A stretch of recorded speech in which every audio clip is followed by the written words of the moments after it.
En este pueblo siempre dicen que después de la medianoche es mejor no salir.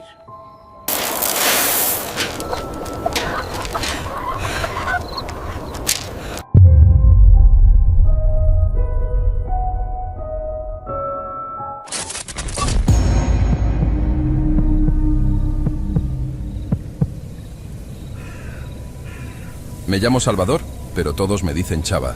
Ahorita vivo acá en Monterrey por el trabajo, pero yo soy de un rancho en Zacatecas. No te voy a decir el nombre exacto del municipio porque todavía viven unos tíos por ahí y el pueblo es chiquito. De esos donde todos se conocen y luego empiezan los chismes. Pero haz de cuenta que está para el lado de Sombrerete, por allá, donde el sol te pega a plomo y la tierra es seca, puro polvo casi todo el año hasta que caen las aguas. Yo me crié ahí con mis abuelos. Mi papá se vino para el norte cuando yo estaba morrillo y mi mamá trabajaba en una maquila en la cabecera municipal. Entonces yo me la pasaba en el rancho con don Tomás, mi abuelo. Él era un señor de esos de antes, si me explico. De los que se levantan a las 4:30 de la mañana, que no les duele nada, que toman su café de olla hirviendo aunque estemos a 40 grados. Un señor muy recio, de sombrero y botas todos los días, que si no estaba arreglando un cerco, estaba echándole pastura a los animales o deshiervando. Él tenía un corral grande atrás de la casa. Bueno, la casa era de adobe, de esas viejas, frescas por dentro, pero que huelen como a humedad, y el patio daba a un corralote donde teníamos unas cuantas vacas, unas gallinas y un par de cerdos que engordábamos para diciembre. Todo era bien normal. Mi rutina era ir a la secundaria, regresar, comer lo que hiciera mi abuela y en la tarde ir a ayudarle a don Tomás, que si a barrer el corral, que si a juntar la boñiga, que si a revisar que el alambre de púas no estuviera reventado porque a veces los becerros se querían salir. Esa era mi vida, güey. Tranquila, aburrida si quieres, pero tranquila. El pedo empezó cuando yo tenía como unos 17 años.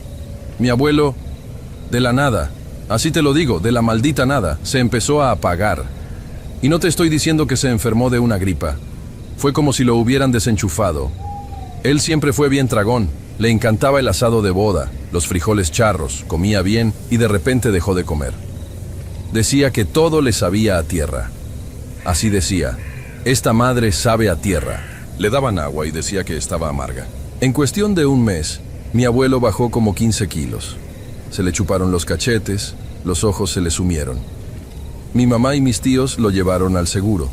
Allá a Zacatecas capital, le hicieron análisis de sangre, le revisaron el azúcar, la presión, le hicieron hasta radiografías y los doctores no le hallaban.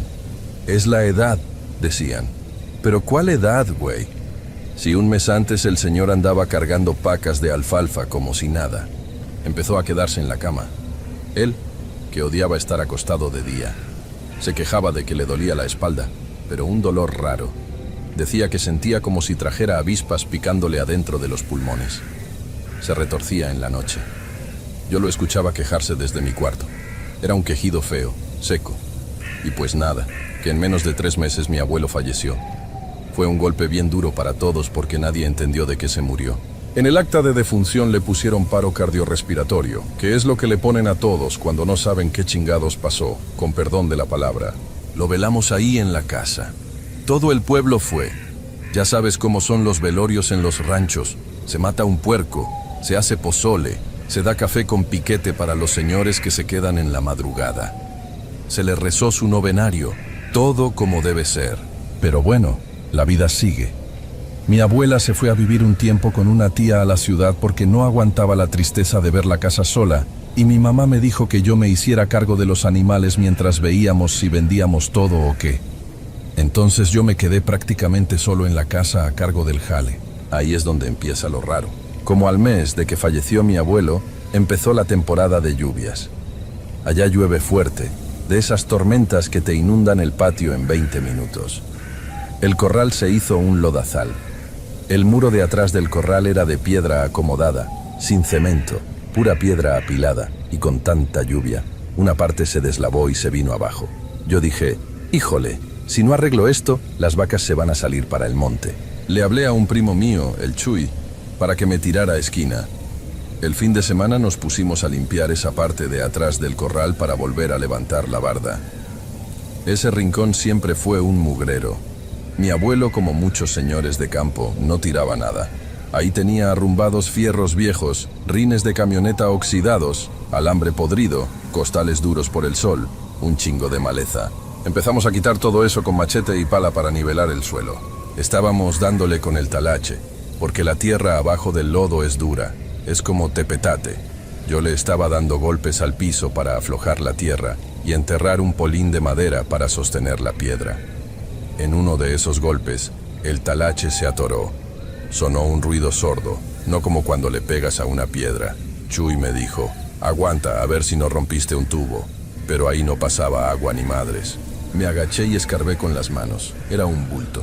Pensamos que era basura vieja, algún animal muerto que alguien enterró hace años, porque venía envuelto en un costal de esos de rafia blancos, pero ya estaba todo percudido, café por la tierra, casi negro de la humedad.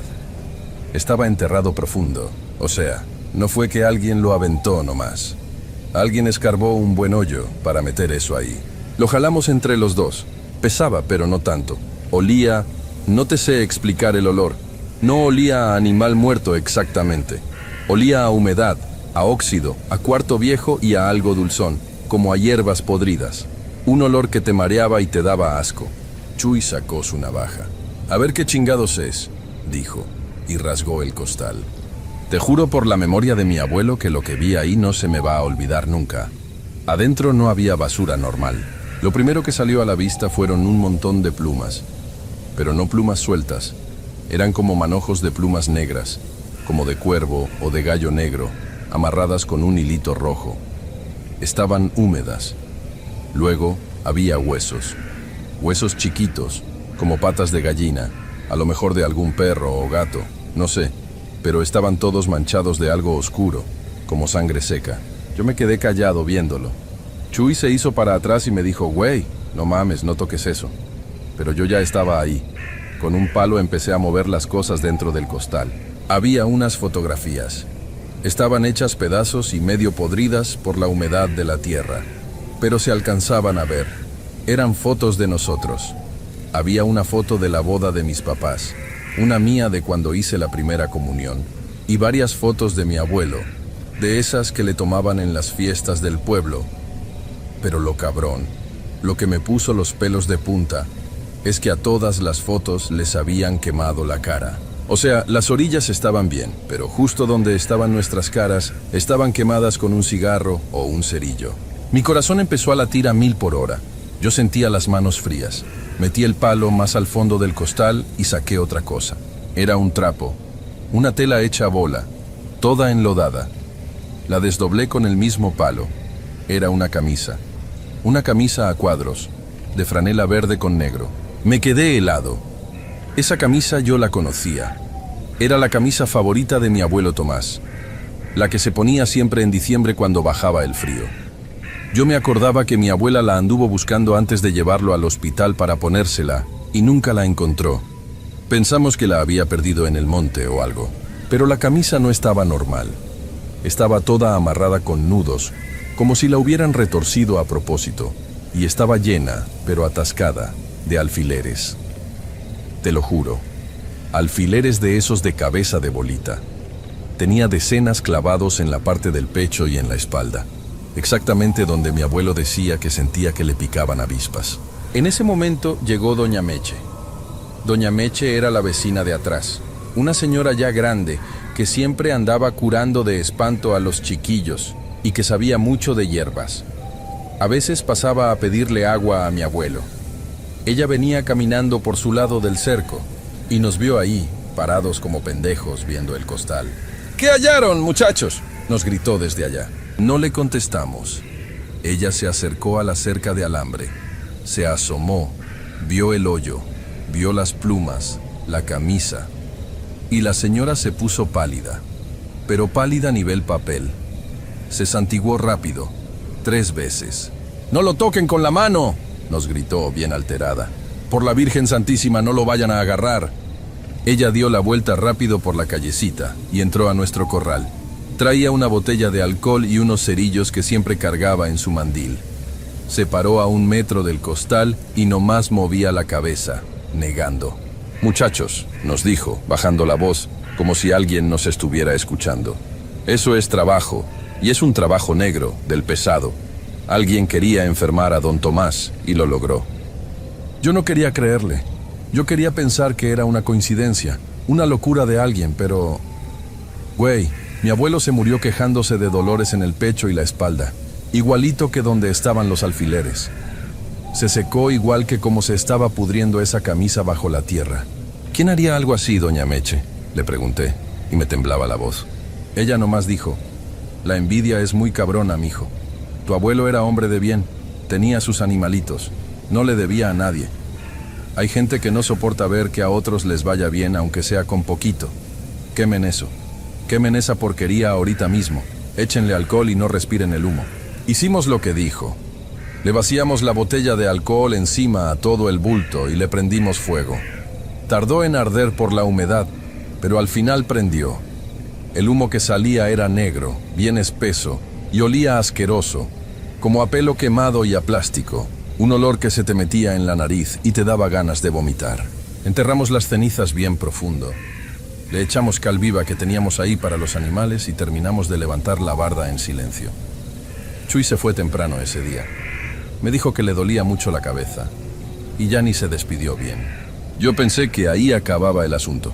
Ya quemamos la maldición, pensé, ignorante de mí. Pero no. Parece que haber desenterrado eso nomás lo despertó. Desde ese pinche día empezaron a pasar cosas raras en el rancho. Lo primero fueron los animales. Antes, las vacas se la pasaban echadas en ese rincón de atrás buscando la sombrita del muro en las tardes. Pues dejaron de ir. Pero no nomás dejaron de ir. Le sacaban la vuelta.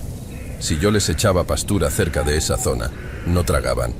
Se quedaban paradas viéndome, mugiendo bajito, nerviosas. Los perros eran lo peor. Teníamos 3 perros cruza de callejero con quién sabe qué, bien bravos para cuidar.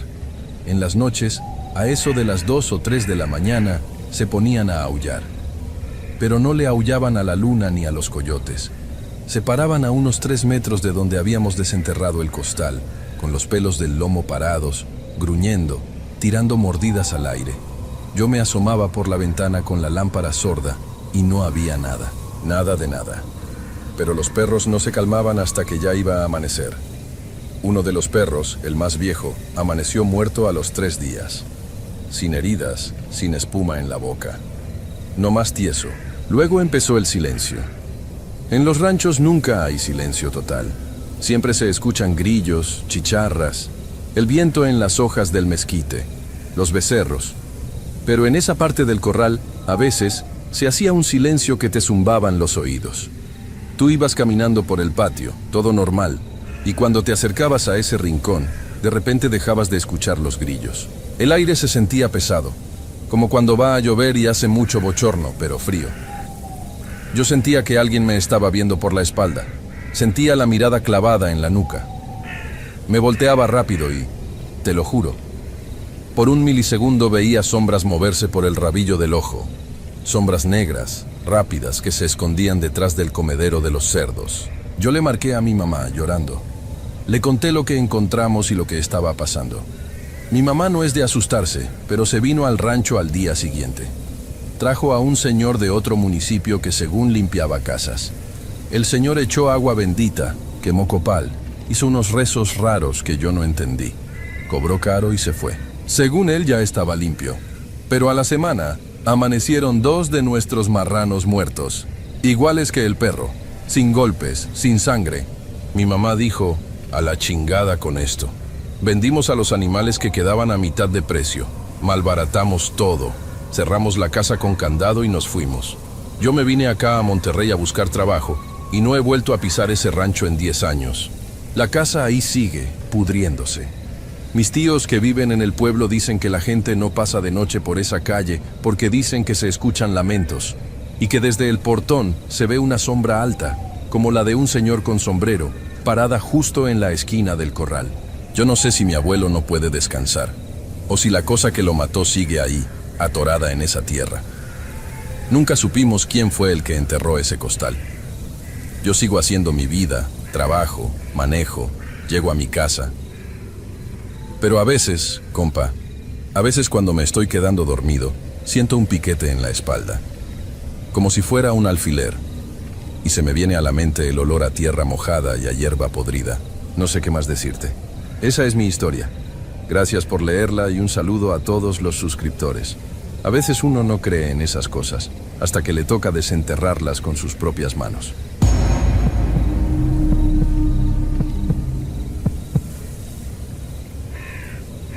Fíjate que llevo ya un buen tiempo escuchando tu canal. Casi siempre lo pongo mientras estoy lavando los trastes o acomodando cosas aquí en la casa. Mi nombre es... Bueno, ponle que me llamo Silvia. Prefiero no dar mi nombre real ni el de mi esposo porque todavía vivimos aquí. Y la verdad, el pueblo es chico y la gente es muy chismosa. Esto que te voy a contar nunca lo había dicho fuera de mi familia. De hecho, ni siquiera a mi mamá se lo he contado completo para no asustarla, porque ella vive lejos, allá en el Estado de México, y pues nomás se va a quedar preocupada y no va a poder hacer nada. Un primo que también es muy fan de tus videos fue el que me dijo, mándalo Silvia, igual y alguien en los comentarios sabe qué onda o le pasó algo parecido y te dicen qué hacer. Porque la neta, nosotros ya no sabemos qué hacer. Para que entiendas bien cómo está la cosa, te tengo que explicar un poco de cómo vivimos y dónde estamos. Mi esposo y yo vivimos en un rancho. Bueno, ni llega a rancho. Es un ejido de esos que están perdidos acá por la zona de Veracruz. No te voy a decir el municipio exacto, pero haz de cuenta que está rumbo a la costa, por donde hay muchísima vegetación, mucha humedad. Es una zona donde se da mucho el limón, la naranja, todo eso. Nosotros llegamos aquí hace como 3 años. Antes vivíamos en Toluca, pero mi esposo, que le vamos a decir Chema, se quedó sin chamba. Estuvo bien difícil esa época, ya sabes, las deudas, la renta, los gastos, y no encontrábamos la salida. En eso falleció un tío suyo, el tío Chucho, que era el dueño de este terrenito acá en Veracruz. Como el señor no tuvo hijos ni esposa, le dejó la parcela a Chema. Al principio no queríamos venirnos. O sea, imagínate, nosotros de ciudad, acostumbrados al frío, al tráfico, a tener el Oxxo en la esquina y de repente irnos a meter al monte. Pero la necesidad tiene cara de hereje, como dicen, y pues no nos quedó de otra. Agarramos nuestras chivas, las trepamos a una camioneta vieja que nos prestó mi cuñado y nos vinimos para acá. Cuando llegamos, la casa estaba hecha un desastre.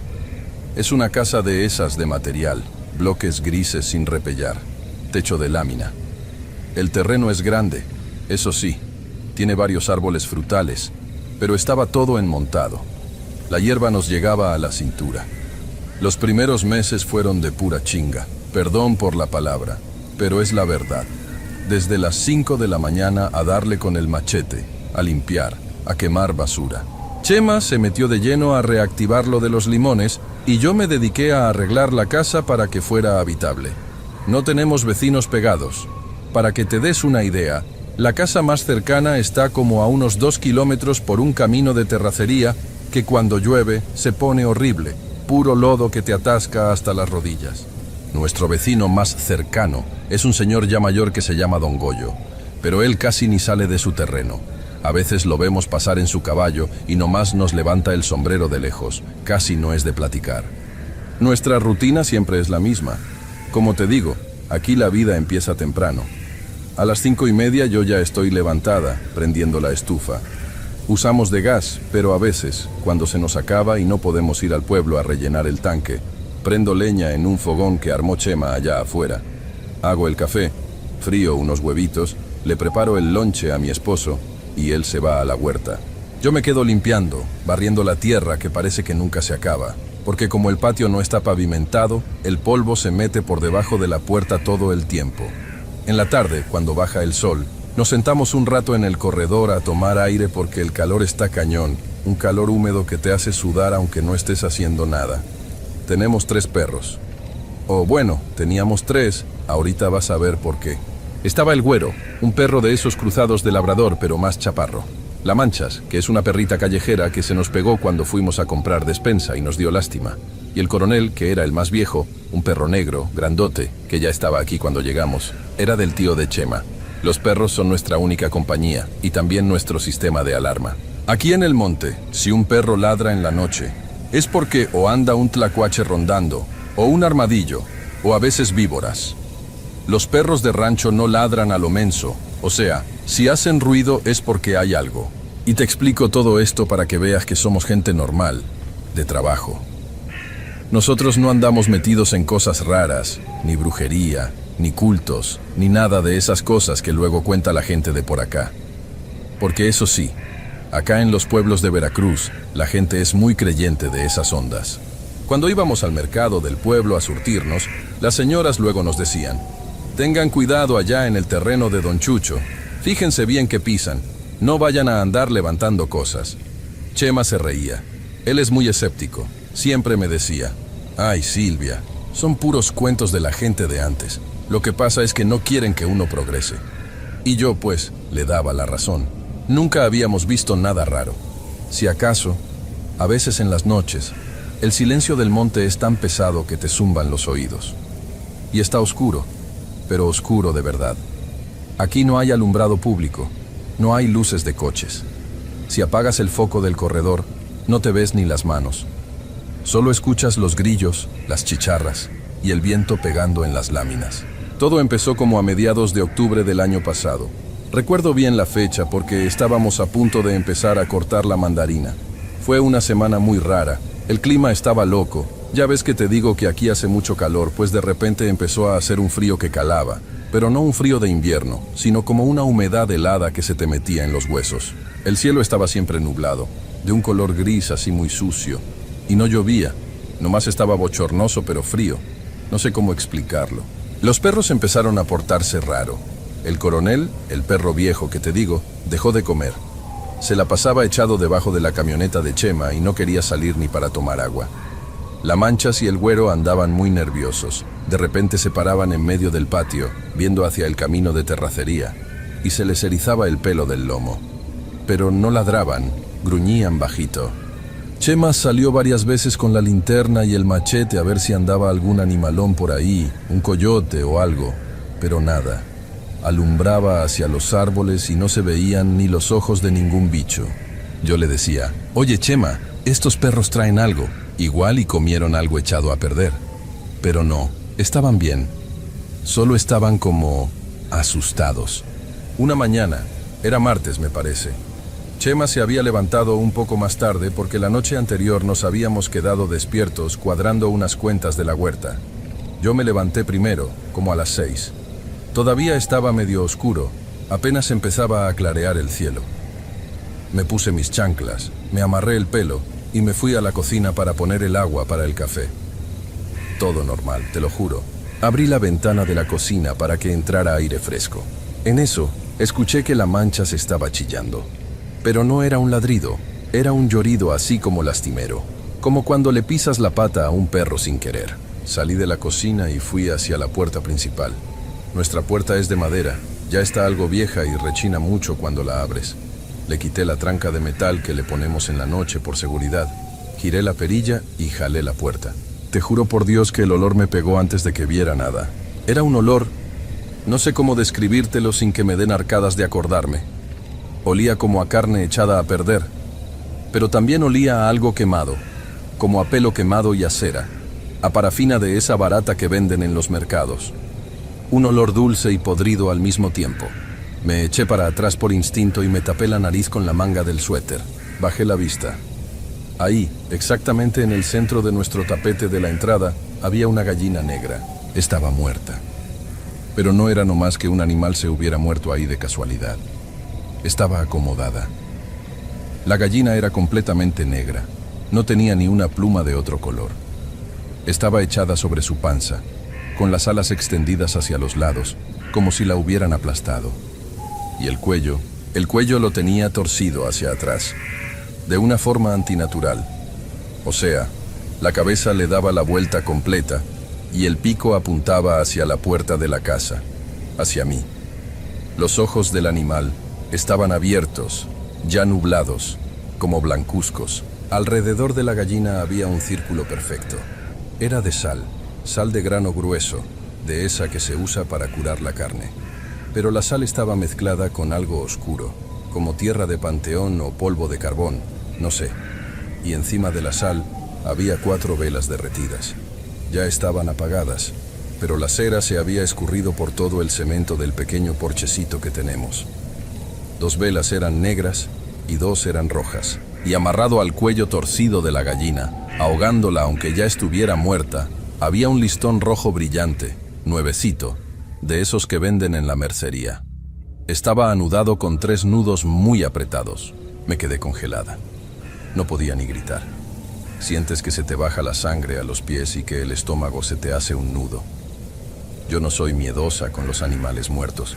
Viviendo en el monte te acostumbras a ver ratones, pájaros muertos, hasta víboras que mata Chema. Pero esto era diferente. Esto tenía una intención. Alguien había caminado en la madrugada, en la oscuridad total, hasta la puerta de nuestra casa, y se había tomado el tiempo de hacer todo ese teatrito ahí. ¡Chema!, grité. O más bien traté de gritar, me salió como un chillido rasposo. ¡Chema, ven rápido! Escuché los pasos pesados de mi esposo adentro. Venía poniéndose la camisa, todavía medio dormido. ¿Qué pasó, Silvia? ¿Te picó algo?, me dijo mientras salía al pasillo. Cuando llegó a la puerta y vio hacia abajo, se quedó callado. Chema es un hombre de campo, rudo, no se asusta con nada, pero le vi la cara y se puso pálido. Se quedó mirando la gallina un buen rato. ¿Tú tocaste algo?, fue lo primero que me preguntó, con una voz muy seria. Le dije que no, que apenas iba abriendo la puerta. Puta madre, murmuró, pasándose las manos por la cara. Es una pinche broma de mal gusto. Algún cabrón de los del ejido de atrás que nos quiere espantar para que dejemos el terreno. Chema trató de sonar enojado, pero yo lo conozco. Yo sé que por dentro también sintió ese escalofrío. En este rancho nadie, absolutamente nadie, tiene gallinas negras. Las que crían por acá son las coloradas o las blancas para caldo. Una gallina toda negra, así como esa, se tiene que conseguir a propósito, encargándola, oyéndola a buscar lejos. Y lo del listón, las velas y la sal, eso era un trabajo. Yo no sabré de brujería, pero no soy tonta. No te acerques, me dijo. Se dio la vuelta y se fue al cuarto de herramientas que tenemos atrás. Regresó con una pala grande y una bolsa negra de basura, de las gruesas. Con mucho asco, y tratando de no pisar el círculo de sal, metió la pala por debajo de la gallina. Al levantarla, el animal hizo un sonido, como un crujido sordo, y de la parte de abajo escurrió un líquido negro y espeso que manchó más el suelo. Yo me tuve que voltear porque sentí que iba a vomitar. Chema metió todo en la bolsa, la gallina, el listón, y luego con la misma pala raspó la cera derretida y la sal, y lo echó todo junto. Amarró la bolsa bien fuerte. «Voy a tirar esta chingadera lejos», me dijo agarrando las llaves de la camioneta. «Tú echa una cubeta con agua y cloro ahí en la entrada, y no salgas». Se subió a la camioneta y arrancó. Yo me quedé temblando. Fui por la cubeta, le eché casi medio bote de cloro y jabón en polvo, y tallé el suelo con la escoba hasta que me dolieron los brazos. Quería borrar cualquier rastro de ese olor, de esa mancha. Pero por más que tallaba, sentía que la marca del círculo de sal se había quedado como quemada en el cemento. Chema tardó como 2 horas en regresar. Me dijo que se había ido hasta un barranco que está del otro lado del pueblo, cerca de un río seco, y que había aventado la bolsa ahí y le había prendido fuego con un poco de gasolina que traía en un bidón. Dijo que no iba a dejar que nos intimidaran, que seguro era alguien que quería la tierra del tío Chucho. Tratamos de hacer nuestra vida normal ese día. Él se fue a la huerta, yo me quedé en la casa, pero el ambiente estaba pesadísimo. Los perros no salieron de abajo de la camioneta en todo el día, ni siquiera para comer. Llegó la noche. Cenamos en silencio. Ninguno de los dos quería hablar del tema, pero sabíamos que los dos estábamos pensando en lo mismo. Cerramos todo bien. Le pusimos doble tranca a la puerta. Chema hasta sacó una escopeta vieja que era de su tío y la dejó recargada junto a la cama. Apagamos la luz y nos acostamos. Yo no podía dormir. Estaba con los ojos pelones, mirando al techo, escuchando cada pequeño crujido de la casa. El viento mecía los árboles de limón y las ramas raspaban contra la lámina del techo. Eran como las 2 de la mañana cuando empezó. Primero fue el coronel. Empezó a llorar. Te juro que no era un aullido de perro normal, de esos que hacen cuando hay luna llena. Era un llanto humano.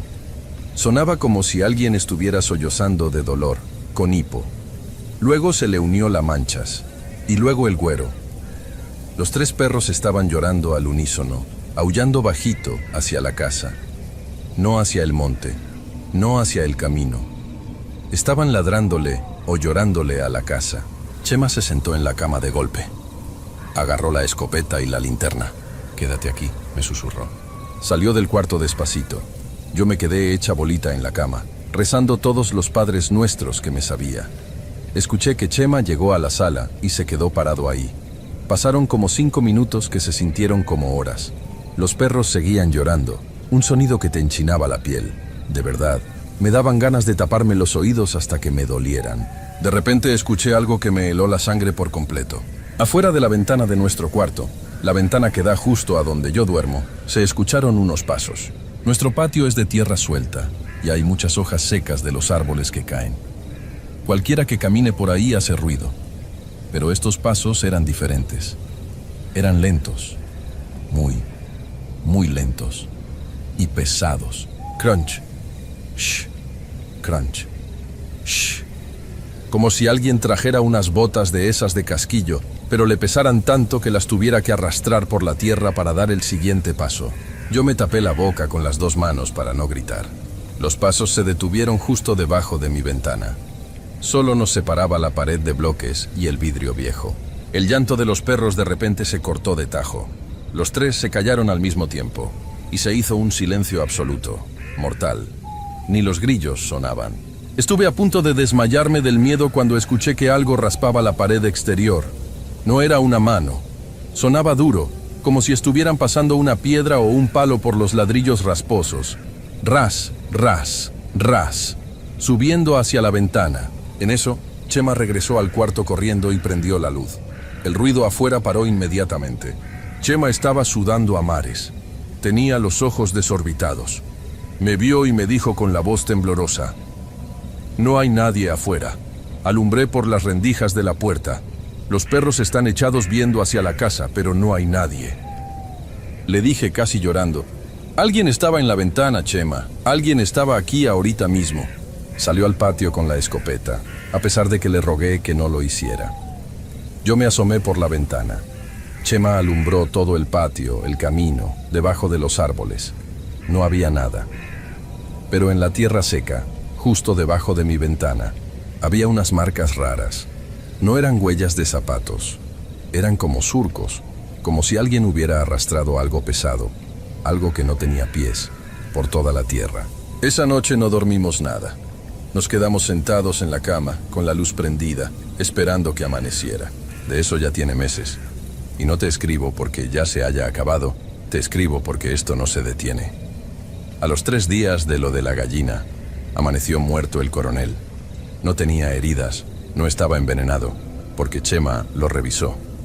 Solo amaneció tieso debajo de la camioneta. A los otros 2 perros los metemos a la casa en las noches ahora, porque se mueren de miedo si los dejamos afuera. Se orinan del terror.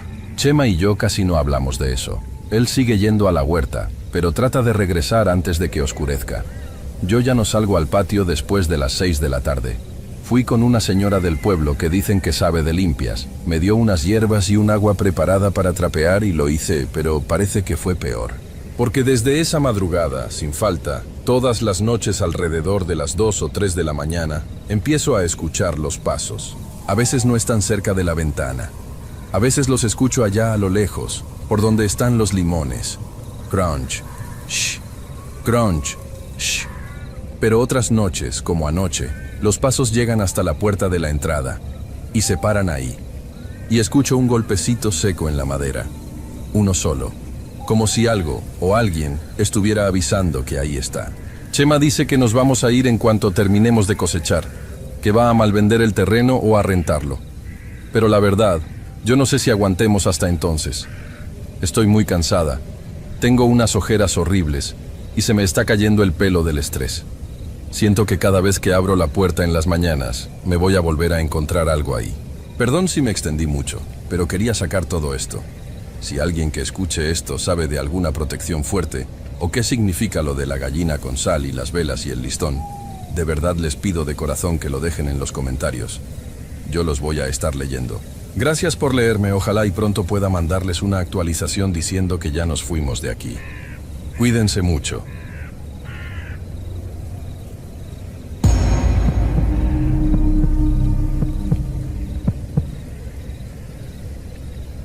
Esto pasó hace ya unos...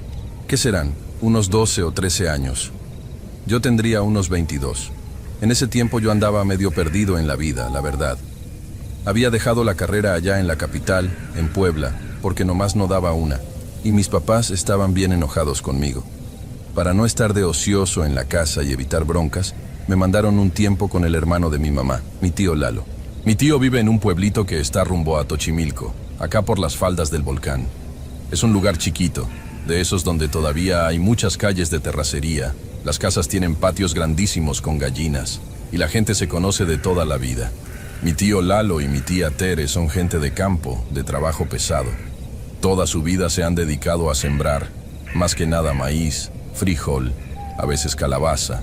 Yo llegué ahí según para ayudarles en la temporada fuerte, y de paso a ver si la chinga del campo me acomodaba las ideas, ¿no? Y la neta sí era una chinga. Nos levantábamos a las 4:30 de la mañana. Mi tía Tere ya tenía el café de olla listo y unas tortillas de mano con huevito, o lo que hubiera sobrado de la cena. Comíamos rápido, en silencio casi siempre porque a esa hora ni ganas de hablar dan, y nos subíamos a la camioneta de mi tío, una Ford viejísima, de esas de redilas que suenan de todos lados y huelen a gasolina con tierra mojada. Tenían varias parcelas, pero había una en especial que estaba más alejada. Estaba como a unos 20 minutos del pueblo en la camioneta, metida por un camino de terracería bien feo que en época de lluvias se hacía un lodazal que ni te cuento. Era un terreno grande, pegado a una barranca. Del otro lado de la barranca ya no había nada, puro monte, puros árboles de esos que se ven secos aunque llueva. A mí me gustaba ir ahí de día. Había mucho silencio, se escuchaban los pájaros, el aire soplaba fresco. Hacíamos lo que tocaba, limpiar la maleza, revisar la milpa, arreglar el cerco de alambre de púas que siempre se caía porque los perros callejeros o algún animal se metían. Todo muy normal, muy de rutina. Yo me la pasaba escuchando música en mi celular viejo, sudando la gota gorda, esperando a que dieran las 3 de la tarde para regresar a comer. Cuando las cosas empezaron a ponerse raras, el pedo empezó ya cuando la milpa estaba alta. Ya venía la temporada de cosecha, los elotes ya estaban bien dados. En esos días, mi tío empezó a andar de mal humor. Decía que le estaban robando. Estos cabrones no tienen llenadera, decía, escupiendo en la tierra. Amanecieron un chingo de matas tiradas y faltan elotes de los más grandes. Yo le decía que igual y eran tlacuaches o algún animal, porque sí hay mucho bicho por ahí. Pero él me decía que no, que los animales dejan un rastro diferente, que muerden, que hacen desmadre. Y esto no. Haz de cuenta que alguien entraba, arrancaba las cosas limpio y se iba. Una cosa que me acuerdo mucho, y que en su momento como que no le di importancia, fue el tema de los perros. Mi tío tenía 3 perros corrientes, de esos cruza de todo con todo, que siempre andaban detrás de la camioneta. Eran bien bravos, le ladraban a las lagartijas y se movían. Pero cuando íbamos a ese terreno en específico, el que estaba pegado a la barranca, los perros se quedaban echados debajo de la troca. No se metían a la milpa. Si tú les chiflabas para que vinieran, se te quedaban viendo, movían la cola tantito, pero se echaban más en la tierra. Yo le comenté a mi tío, oiga, qué huevones andan los perros, ¿no? Él nomás se me quedó viendo raro y me dijo, mejor, que no pisen la siembra. Pero se le veía la cara como tensa. Como el robo seguía, mi tío tomó una decisión. Me dijo que íbamos a tener que hacer guardia. No toda la noche, pero sí darnos unas vueltas en la madrugada para espantar a los rateros. La idea era ir en la camioneta, estacionarnos sin prender las luces, esperar un rato y si oíamos algo, echarles la luz de un faro que tenía mi tío, dar unos gritos y ya, con eso tenían para asustarse. La primera noche que fuimos, todo tranquilo. Frío de a madres, eso sí. El popo a veces echa ceniza y el aire se siente como rasposo. No sé si me explico. Estuvimos ahí como de la 1 a las 3 de la mañana. Pura oscuridad. No se oía nada, nomás los grillos y el viento pegando en las hojas del maíz, que suena como si la tierra estuviera susurrando. Nos regresamos sin novedad. La segunda noche igual. Nada. Yo ya estaba bien cansado. Le decía a mi tío que a lo mejor los rateros ya se habían dado cuenta y no iban a regresar. La madrugada en la milpa, pero la tercera noche nos tocó ir a mí y al peón que le ayudaba a mi tío, un señor ya grande que le decíamos don Filemón. Mi tío se había sentido mal del estómago y se quedó. Don Filemón era un señor de muy pocas palabras, de esos que traen su sombrero de palma hasta en la noche y siempre están masticando algo, creo que un palillo o no sé. Llegamos al terreno como a las 2 de la mañana. Apagamos la camioneta. El silencio en el campo a esa hora es pesado. No es un silencio que te relaje, es un silencio que te zumba en los oídos. Estábamos recargados en el cofre de la camioneta. Yo traía una chamarra gruesa y una linterna de esas grandes, de las Maglite de metal, que pesan como 1 kilo, que llevan pilas de las gordas. Pasó como una media hora. De repente escuché algo. No era un paso. No era el ruido de alguien pisando ramas secas. Era... A ver, ¿cómo lo explico? Era como el ruido de una lona arrastrándose sobre el pasto. Como un roce continuo. Shh, shh. Volteé a ver a don Filemón. Él ya no estaba recargado en la camioneta. Estaba parado bien derecho, viendo hacia la mitad de la milpa. Las plantas medían fácil más de 2 metros. No se veía nada hacia adentro. ¿Escuchó, don File? Le susurré. Él nomás levantó la mano pidiéndome que me callara. El sonido se detuvo. Y luego, las matas de maíz se empezaron a mover. Pero se movían raro. Cuando alguien camina entre la milpa, las plantas se agitan para todos lados porque vas chocando. Vas empujando con los brazos. Aquí no. Las plantas se abrían lentamente, como si algo muy, muy grande estuviera pasando en medio, apartándolas suavemente. Yo, en mi pendejez de chamaco de ciudad que se creía muy cabrón, pensé, ya los agarramos, son los pinches rateros. Agarré la linterna, la prendí y caminé unos pasos hacia el cerco. A ver, hijos de la chingada, ya se los cargó, grité tratando de sonar grueso. Apunté el haz de luz directo hacia donde se estaban moviendo las plantas. La luz de esa linterna era muy potente. Iluminaba un tubo largo y blanco en medio de la oscuridad. Lo que iluminé no era un ratero, no era un animal. A unos 15 metros de mí, entre las hojas de maíz, había una figura. Era altísima. Yo mido 1,75 y las matas de maíz me pasaban por mucho. Esa cosa sobresalía de las matas. Tenía que medir más de 2,5 metros, fácil. Pero lo peor no era la altura, era que era completamente negra. Y no me refiero a que trajera ropa negra o estuviera a contraluz. Era como si absorbiera la luz de mi linterna. Era como un hueco negro con forma humana, pero desproporcionada. Los brazos le colgaban casi hasta donde deberían estar las rodillas. ¿Y la cara? Le apunté directo a la cara, güey. No tenía nada. No había ojos, no había boca, no había nariz. Era una superficie lisa, oscura, mate. Me quedé congelado.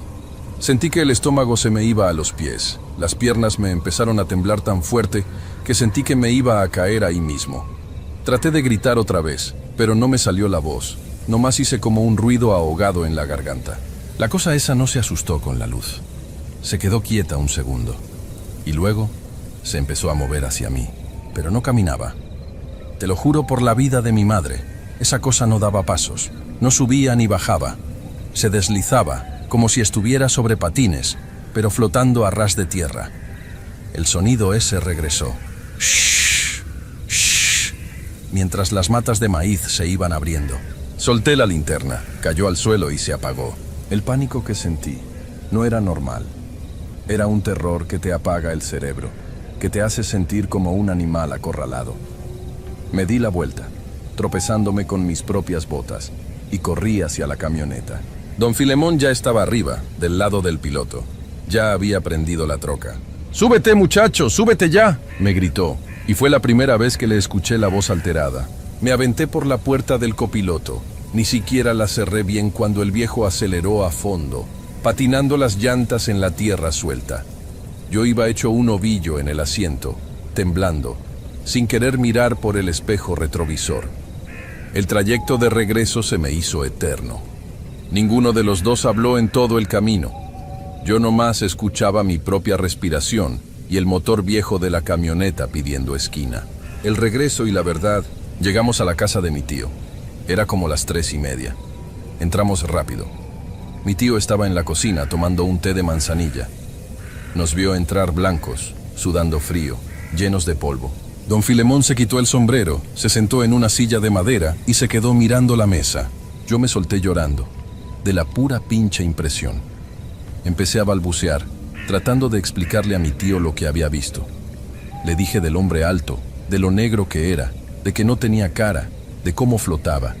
Le decía, tío, hay algo allá, hay un monstruo, no sé qué chingados es, pero no es de este mundo. Mi tío Lalo no se sorprendió. No me tiró a loco, no me dijo que estaba borracho o que había visto sombras. Se quedó callado un buen rato. Le dio un trago a su taza. Luego volteó a ver a don Filemón. ¿Salió de la barranca?, le preguntó mi tío con una voz bien tranquila pero seca. Don Filemón nomás asintió con la cabeza. Mi tío suspiró pesado. Se levantó, fue al fregadero a dejar su taza y sin mirarme, me dijo la frase que hasta el día de hoy me pone los pelos de punta nomás de acordarme. Hay lugares donde uno no debe sembrar, mijo, porque ya estaban ocupados desde antes que nosotros llegáramos. Mañana vamos a sacar lo que se pueda y dejamos ese pedazo. Yo no entendí qué quería decir con eso de ya estaban ocupados. Le quise preguntar, pero mi tío me cortó rápido. Vete a dormir, Héctor, y de esto no le dices nada a tu tía. Lo que pasó después, al día siguiente yo estaba quemando en fiebre. Me enfermé horrible. Estuve en cama casi 3 días con vómito y unos escalofríos que no me dejaban ni pararme al baño. Mi tía Tere me curó de espanto, me pasó pirul, huevo, de todo, rezando sus cosas. Yo creo que ella sabía o se imaginaba qué había pasado, porque nunca me preguntó por qué me asusté tanto. Yo no volví a pararme en ese terreno, ni de broma. Es más, a las 2 semanas le hablé a mi papá, le pedí perdón por mis pendejadas y le rogué que me dejara regresar a la ciudad. Agarré mis cosas y me largué de ahí. Con el tiempo, mi primo, el hijo mayor de mi tío, me contó que ese pedazo de tierra pegado a la barranca lo terminaron vendiendo bien barato. Resulta que hace muchísimos años, antes de la revolución o por ahí, esa zona de la barranca era un camino viejo que nadie usaba porque decían que los antiguos lo cuidaban. Mi tío había comprado el terreno porque la tierra era buena, pero los ejidatarios más viejos le habían advertido que no rascara muy cerca de la orilla. No sé qué fue lo que vi. No era un fantasma transparente de esos de película. No era un demonio con cuernos. Era una presencia, algo físico pero al mismo tiempo imposible. A veces, cuando voy por carretera de noche y veo los campos oscuros a los lados, me acuerdo de cómo se abrían las plantas de maíz sin hacer ruido y me da un bajón de presión. Solo espero que quien sea que haya comprado ese terreno no se le ocurra hacer guardia en la madrugada. Ahí les dejo mi historia. Gracias por leerla y sigan con el buen trabajo en el canal. Saludos a todos los que escuchan.